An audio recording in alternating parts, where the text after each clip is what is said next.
Hello everybody. In this lecture I am going to discuss most anticipated problems of matrices and determinants for your JEE exam.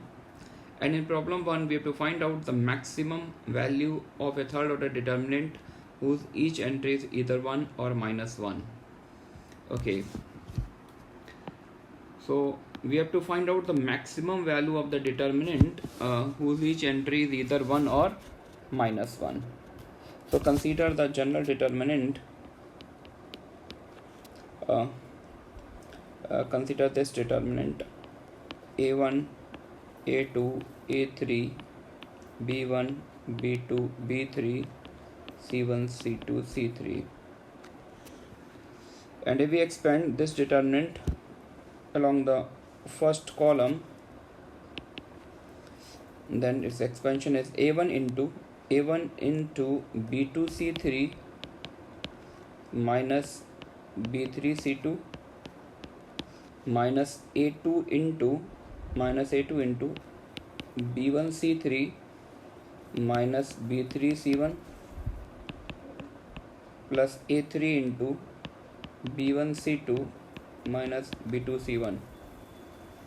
Okay, this is the expansion of determinant, and we have to given each element is either 1 or minus 1. तो first of all मैं ये check करूँगा कि इस determinant की value किसी भी case में क्या 6 बन सकती है, नहीं बन सकती है. तो 6 बनाने के लिए मैं ट्राई कर लूँगा कि जो 3 टर्म है जिनके कोफिशिएंट पॉजिटिव दिख रहे हैं, है ना, इनको +1 डाल देता हूँ और बाकी रिमेनिंग को -1. टेक a1 b2 c3, इसको +1 ले लिया, है ना. सेकंड टर्म में आ जाइए a2 b3 c1, इसको +1 ले लिया. Third term a3 b1 c2, इसको +1 ले लिया. एंड जो नेगेटिव साइन वाले उनको ले लिया -1. चेक करेंगे क्या ऐसा पॉसिबल है. इसको ले लिया -1. सेकंड टर्म में आइए a2 b1 c3, इसको भी ले लिया -1. a3 b2 c1, ये भी -1. अगर ये पॉसिबिलिटी एग्जिस्ट करती है तो इस केस में मैक्सिमम वैल्यू 6 आ सकती है. तो इसको चेक करते हैं वेदर इट इज़ पॉसिबल और नॉट. तो जो फर्स्ट कंपोनेंट लिया, अगर मैं इन तीनों का मल्टीप्लाई कर दूं, then what we have a1 a2 a3 into b1 b2 b3 into c1 c2 c3.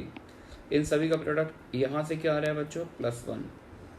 और सेकंड पॉसिबिलिटी जो मैंने यहाँ पर राइट साइड में ली हुई, अगर मैं इन सारे कंपोनेंट्स का मल्टीप्लाई कर लूँ, then what we get from here a1 a2 a3 b1 b2 b3 into c1 c2 c3. This product is -1.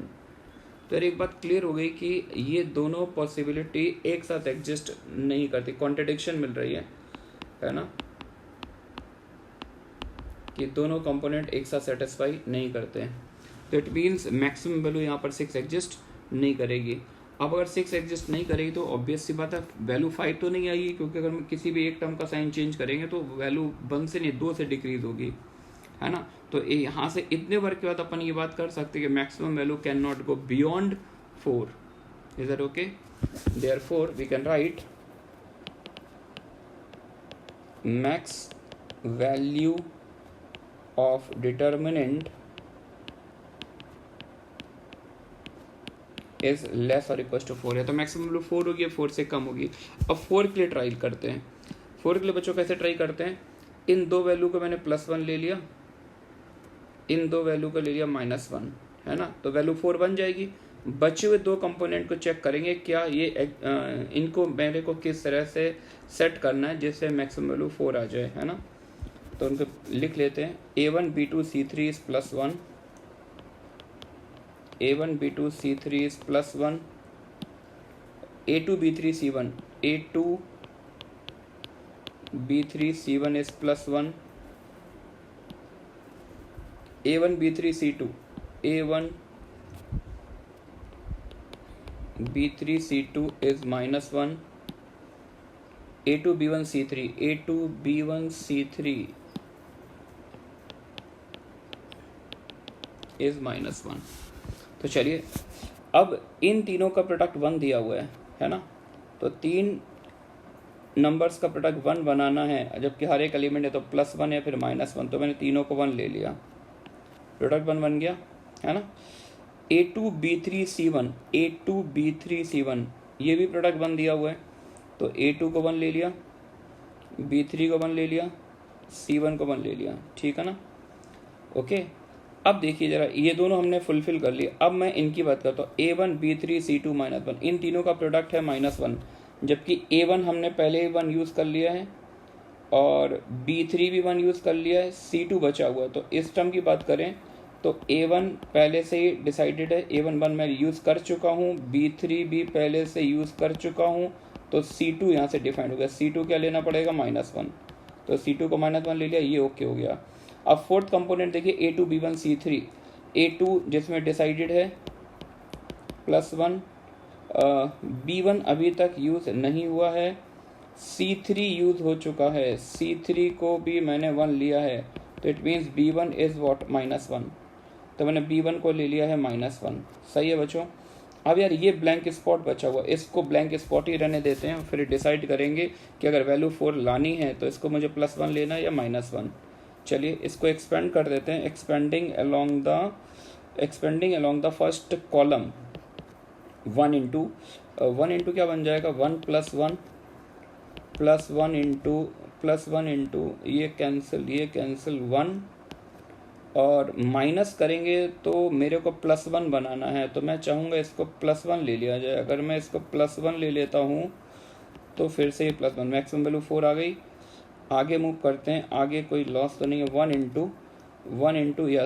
Into third, जब 3 1 के अबाउट एक्सपेंड करेंगे तो ये वाला डिटर्मिनेंट आएगा, ये वाला माइनर आएगा, और इस माइनर के through value 1 -1 0।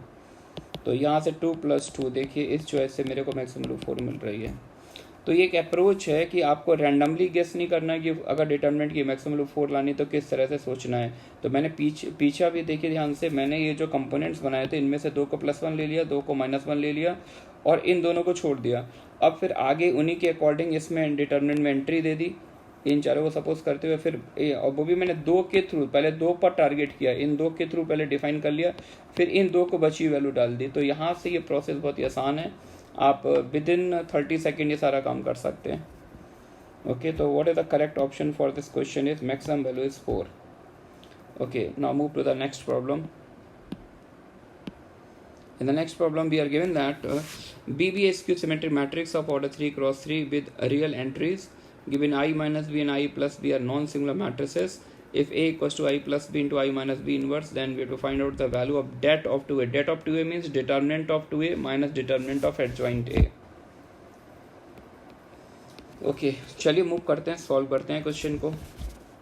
We have to find out the value of det of 2A minus det of adjoint A. Okay, तो एक प्रॉपर्टी पढ़ते थे, अगर डिटर्मिनेंट्स में इससे कोई एलिमेंट अगर अपन बाहर निकालते हैं तो इस स्केलर की वो पावर बाहर आती है जो मैट्रिक्स ए का ऑर्डर होता है ना। मैट्रिक्स ए का ऑर्डर क्या दे रखा है, बी का ऑर्डर 3 है तो ए का भी ऑर्डर 3 होगा, तो 2 की पावर कौन सी बच्चों बाहर आएगी, 2 की power 3 minus determinant of adjoint A. Determinant of adjoint A होता है det a की पावर n-1, जहाँ पर n क्या होता है, ऑर्डर, तो ऑर्डर 3 है तो डिटर्मिनेंट ऑफ ए स्क्वायर। तो फाइनली जो रिजल्ट मेरे को निकालना है वो टोटली अब बेस्ड है डिटर्मिनेंट ए की वैल्यू पर। ये बन जाएगा 8 times determinant A minus det a का स्क्वायर। ठीक है बच्चों, अब यार बात करते हैं what is the definition of A. Now A is what, A is I plus B into I minus B whole inverse. This apply determinant on both side, det of I plus B into I minus B inverse. अच्छा, determinant का operation जो है ये product में distribute हो जाता है। Property पढ़ी होगी आपने, det of I plus B into det of I minus B inverse. एक और प्रॉपर्टी पढ़ी होगी आप लोगों ने, det ऑफ ए इनवर्स होता है 1/det a। नहीं पढ़ी है तो नोट कर लीजिएगा, इंपॉर्टेंट है। इन छोटी छोटी प्रॉपर्टी को यूज़ करके हम लोग क्वेश्चन बना सकते हैं। det of I plus B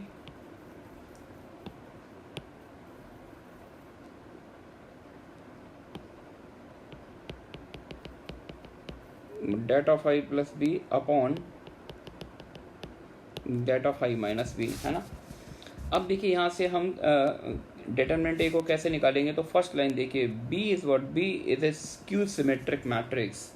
तो B अगर स्क्यू सिमेट्रिक है and if we talk about the transpose of this matrix I plus B, तो ट्रांसपोज का जो ऑपरेशन होता है सम डिफरेंस प्रोडक्ट्स अभी में डिस्ट्रीब्यूट हो जाता है, this become the I transpose plus B transpose. I is identity matrix, so I transpose is I, but B is what? B is skew symmetric matrix, therefore B transpose is what? B transpose is minus B. B transpose is minus B. And if these two matrices are equal, then their determinant values are also equal. Therefore, if we apply det on both sides, then what we get from here? Det of I plus B transpose is equals to det of I minus B. But we already know that determinant of A transpose is equals to determinant of A. Therefore, from here we can write det of I plus B is equals to det of I minus B. Both determinants have the same value. Therefore, from equation 1 we can say that det of A is what? Det of A is 1. Det of A is 1. And if det of A is 1, then det of 2A minus det of adjoint A. अब आप first equation देखिए solving में, det of 2A minus det of adjoint A की value मैंने क्या लिखी थी? 8 times determinant A minus determinant A का square, 8 minus 1, therefore the value is what? Value is 7. Is that okay? चलिए मूव करते हैं नेक्स्ट प्रॉब्लम पर. नेक्स्ट प्रॉब्लम देखिए क्या दे रखी है अपने को. A equals to A I J, A equals to A I J, I varying I comma j varying from 1 to 3 be a 3 cross 3 matrix and V equals to Bij varies from 1 to 3 be a 3 cross 3 matrix such that Bij equals to this. अब यार ये है कि इसको देख के चक्कर नहीं खाना यार, इसको टेंशन में बिल्कुल नहीं लेना है, थोड़ा सा केयरफुल होकर इसको समझना ये क्या दिया हुआ है, ये क्या लिखने की कोशिश की है ना. ये अगर समझ लिया तो बस क्वेश्चन आपका सेकंड्स में सॉल्व होगा, with in 5 to 10 seconds question solve हो जाएगा आपका. तो ए और बी दो मैट्रिक्स डिफाइन कर दिए और इस तरह से एक टर्म डिफाइन करके डराने की कोशिश की गई है. And we are also given that determinant of A is 4, then what is the value of determinant B. तो अगर डिटर्मिनेंट के प्रोडक्ट को आपने अच्छे से समझा है तो आपको बात ये बिल्कुल क्लियर हो जाएगी कि इस एलिमेंट के थ्रू ये क्या दिखाना चाहते थे. तो चलिए पहले थोड़ा बेसिक बात कर लेते हैं. सपोज दैट कि अगर हम दो डिटर्मिनेंट मल्टीप्लाई करना चाहते हैं, दो मैट्रिसेस मल्टीप्लाई करना चाहते हैं, सॉरी, A11 A12 A13 21 22 23 31 32 33. ए ये मैट्रिक्स ले लिया, बी ये मैट्रिक्स ले लिया, B11 12 13 21 22 23, सॉरी, B31 32 33, है ना. This matrix is A, this matrix is B. और मेरे को इस मैट्रिक्स प्रोडक्ट का एलिमेंट निकालना है. इन दोनों को मल्टीप्लाई करके मुझे 1 1 एलिमेंट निकालना है. कौन सा एलिमेंट निकालना है? 1 1, है ना. मैंने लेट कर लिया. लेट सी क्या है? इन दोनों का प्रोडक्ट है, ए इंटू बी. तो आप जानते हैं मैट्रिक्स प्रोडक्ट कैसे करते हैं अपन, मैट्रिक्स मल्टीप्लाई कैसे करते हैं? रो वाई कॉलम, है ना. पहले मैट्रिक्स की रो का मल्टीप्लाई दूसरे के कॉलम में करते हैं. अब सपोज कर मैट्रिक्स सी का मैं 1 1 एलिमेंट निकालना चाहता हूँ, मैट्रिक्स सी का 1 1 एलिमेंट.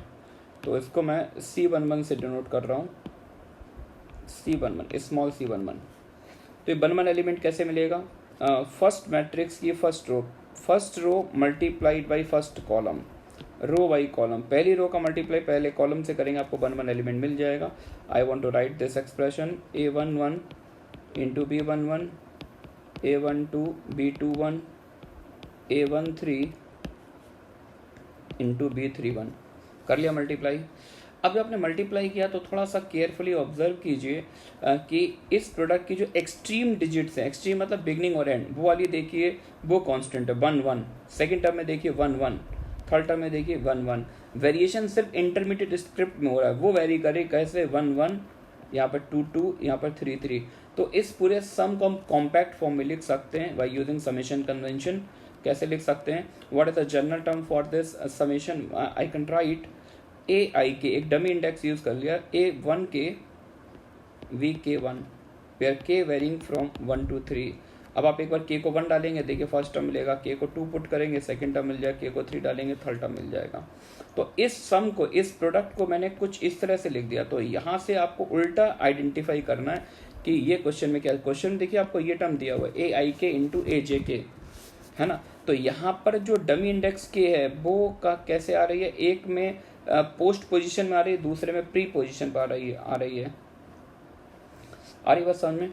तो अगर मैं इस प्रोडक्ट का एक और टर्म लिखना चाहूँ, सपोज मैं C23 लिखना चाहता हूँ, C23 means second row multiplied by third column, second row का मल्टीप्लाई थर्ड कॉलम से करना है, सेकेंड रो का मल्टीप्लाई थर्ड कॉलम से करिए।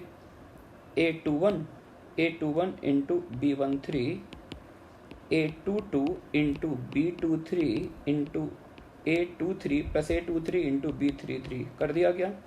फिर से देखिए एक्सट्रीम सबस्क्रिप्ट 23 सेम है, वेरिएशन कहाँ पर और मिडिल 1 1 2 2 3 3।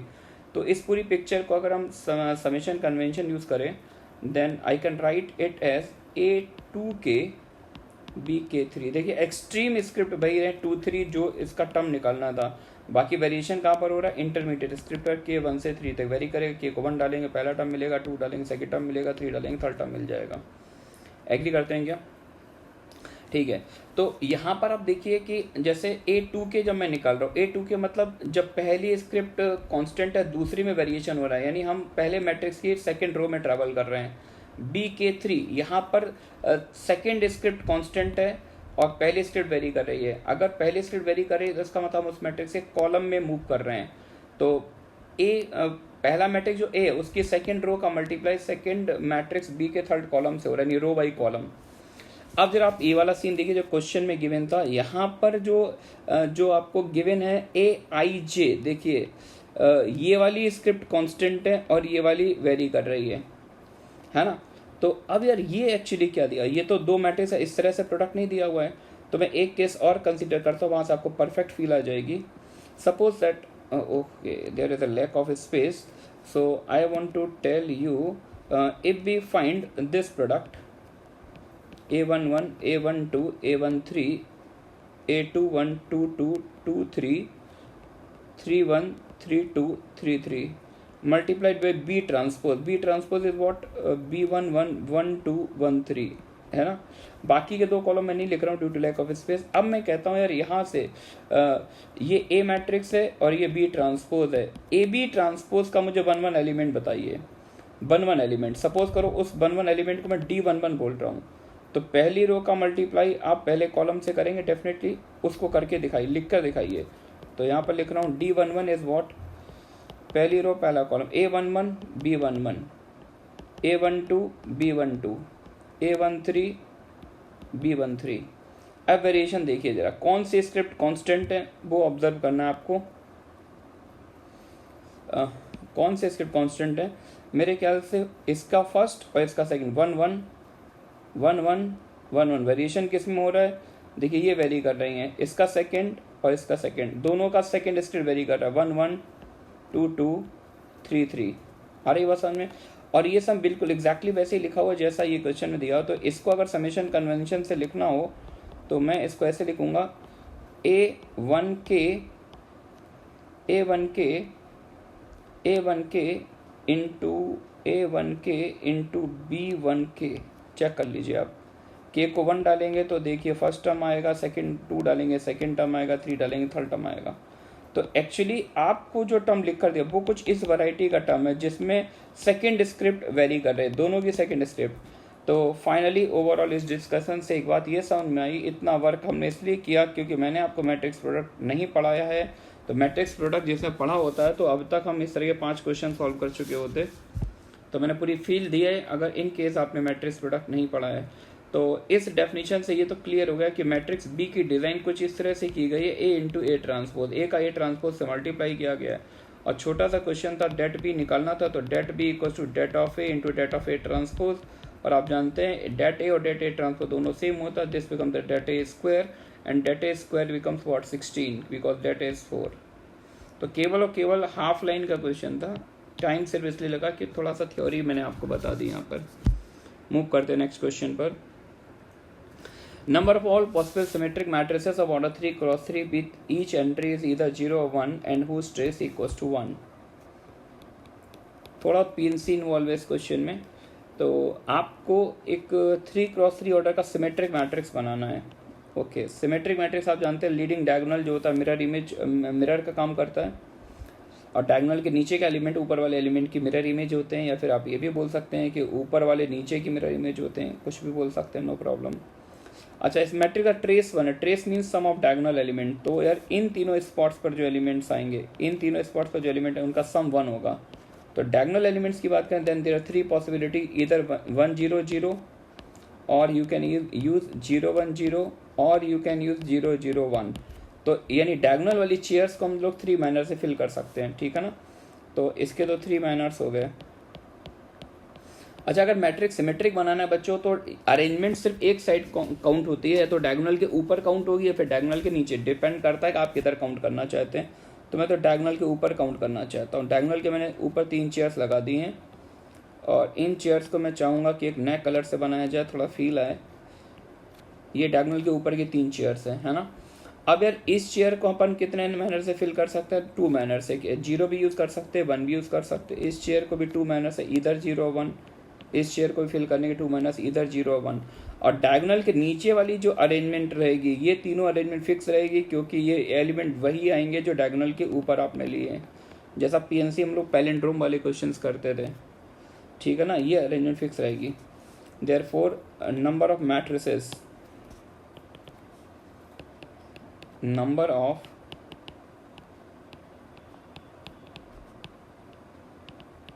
सिमेट्रिक मैट्रिसेस कितने आएंगे, डायगोनल एलिमेंट का अरेंजमेंट 3 तरह से होगा। इनटू डायगोनल के ऊपर जो एलिमेंट है 2 into 2 into 2, 2 to the 4 2 the 8 3 जा 24। Correct option is A. Okay, move to the next problem. Number of all possible matrices A of order 2 cross 2 with each entries with integer entries such that A into A transpose equals to I. Okay. Question यार ये है कि एक 2 cross 2 order का 2 cross 2 order का एक matrix बनाना है ना, जिसकी सारी एंट्री क्या इंटीजर है and satisfying this property A transpose equals to I। तो जनरल केस सपोज कर लेते हैं, let A equals to ABCD since, और यहाँ से इस तरह की प्रॉब्लम जेईई मेंस में बहुत सारी आती हैं और बहुत ही बेसिक होती हैं। ऐसे केस में हमेशा जनरल मैट्रिक्स से स्टार्ट लेना चाहिए, गेस वर्क नहीं करना चाहिए, आप रैंडमली गेस करके निकाल रहे हैं, इससे कुछ ऑप्शन छूट भी सकते हैं आपके। तो always use general approach. ABCD A transpose ABCD is equal to identity matrix 1 0 0 1। अब बात कर लेते हैं इसकी, है ना। चलिए मल्टीप्लाई कर लेते हैं, row by column A square plus B square 1 2 first row second column, first row second column AC plus BD 2 1 element, 2 1 mean second row first column AC plus BD 2 2 second row second column C square plus D square is equals to 1 0 0 1। Compare कर लेते हैं elements को, A square plus B square equals to 1, AC plus BD 0, C square plus D square equals to 1। अब यार इन equations को satisfy कराना पड़ेगा तीनों को। इन तीनों को सेटिस्फाई करने वाले जितने ABCD होंगे उसी के अकॉर्डिंग अपन डिसाइड कर पाएंगे कितने मैट्रिक्स बनेंगे, है ना। A square plus B square को 1 बनाना है। अच्छा, ABCD सारे क्या इंटीजर, ये मेंशन करना इंपॉर्टेंट है। ABCD all are integers, integer means 0 भी हो सकता है, पॉजिटिव भी हो सकता है, नेगेटिव भी हो सकता है, ठीक है ना। तो एक काम किया यार, मैंने A को ले लिया प्लस माइनस 1, A को प्लस 1 लेंगे तो उसका स्क्वायर प्लस 1 बन जाएगा, B का पिक्चर में कोई रोल नहीं, B 0 हो गया। अब इस इंफॉर्मेशन को उठा के यहाँ पर अप्लाई कर दिए, B 0 हो गया तो BD की वैल्यू 0 हो गई। अब BD 0 हो गया, लेकिन A नॉन जीरो नंबर है तो 100% C को 0 होना पड़ेगा, और C 0 हो गया, इसको आगे यूज कर लो, D क्या मिल गया प्लस माइनस 1। ठीक है बच्चों, ये एक possibility I, A plus minus 1 D plus minus 1। तो 2 टू द A पर 2 चॉइसेस, D पर 2 चॉइसेस, 2 टू द 4 मैट्रिक्स यहाँ से बन जाएंगे। अब second choice, A square plus B square को 1 बनाने का एक दूसरा मैनर ये भी हो सकता है कि मैं A को 0 पुट कर दूं, तब मुझे B को प्लस माइनस 1 डेफिनेटली लेना पड़ेगा, और B प्लस माइनस 1 है, इस B को उठा के आप यहाँ पर यूज कर लीजिए, B प्लस माइनस 1, B को नहीं A को यूज कर, A 0 पुट कर दिया और B प्लस माइनस 1 है, देन डेफिनेटली D को 0 डालना पड़ेगा, और D को अगर आप 0 डालते हैं यहाँ पर तो फिर C को प्लस माइनस 1 लेना पड़ेगा। फॉलो कर रहे हैं आप। तो यहाँ पर B पर 2 चॉइस है, करस्पॉन्डिंग C पर 2 चॉइस है, 2 टू द 4। तो 4 पहले से मिल रहे थे, 4 अब मिल रहे हैं, तो 4 + 4 = 8 है ना। तो इन 8 मैट्रिक्स को अपन बनाते हैं A ± 1 D ± 1। तो ये मैट्रिक्स किस टाइप के हो सकते हैं, पहले दोनों A और D डायगोनल में आ रहे हैं तो दोनों को 1 1 ले लिया, 1 1 1 -1 -1 1 एंड -1 -1। नॉन डायगोनल एलिमेंट चारों 0 ले लिए बच्चों। ये 4 कौन से केस मैंने बना लिए, ये 4 ये वाले केस बना लिए जिसमें A और D ± 1 है, नॉन डायगोनल। B और C हमेशा देखिए नॉन डायगोनल एलिमेंट्स हैं, इनको 0 ले लिया, 4 बना लिए। अब मैं इनकी बात कर रहा हूँ नीचे वाले 4 की, जिसमें B और C को हमने +-1 वैल्यू दी है। B और C मतलब नॉन डायगोनल एलिमेंट +-1 है और डायगोनल एलिमेंट्स A और D 0 हैं। तो अब हम डायगोनल एलिमेंट्स को 0 लेंगे। डायगोनल एलिमेंट चारों 0 ले लिए, चारों में 0 ले लिया, 0 0 है ना। नॉन डायगोनल एलिमेंट में एक बार 1 1 1 -1 -1 1 एंड -1 -1। तो टोटल कितने मैट्रिसेस आ गए, टोटल मैट्रिसेस = 8। ओके बच्चों, तो इस तरह से आज का ये अपन लेसन एंड करते हैं। नेक्स्ट लेसन में, नेक्स्ट लेक्चर में हम कुछ और अच्छे क्वेश्चन पिक करेंगे मैट्रिसेस के। Okay, thanks for